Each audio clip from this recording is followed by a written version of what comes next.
At this time, I had already gone back to church, and but I was very angry with God, and I felt very abandoned by Him. And I was just reaching for comfort. And so I drank very heavily for about 2 years.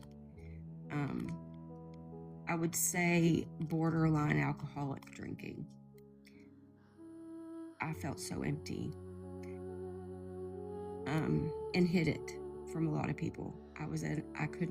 My anxiety was so bad, I couldn't go to the grocery store. I couldn't do anything. About 6 months before that, our house had burned down. So a lot of things had happened in those 2 years. And then Vanessa Guillen happened. And I will forever be in debt to that girl, because when the investigators came to Fort Hood, my case was one of the cases that was reopened that had been determined to have not been handled correctly. And the Secretary of the Army called him back to active duty to face UCMJ. But the Texas National Guard refused to serve him. So they expedited his ETS out of the Texas National Guard. And at that point, I was done.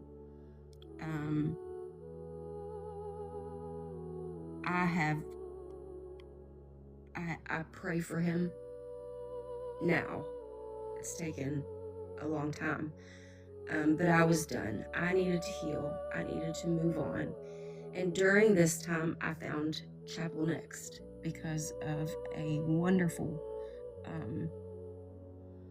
woman at Chapel Next that brought me, when our house burned down, she brought me a pot of soup. It was chicken noodle soup, homemade chicken noodle soup. And that soup fed my soul.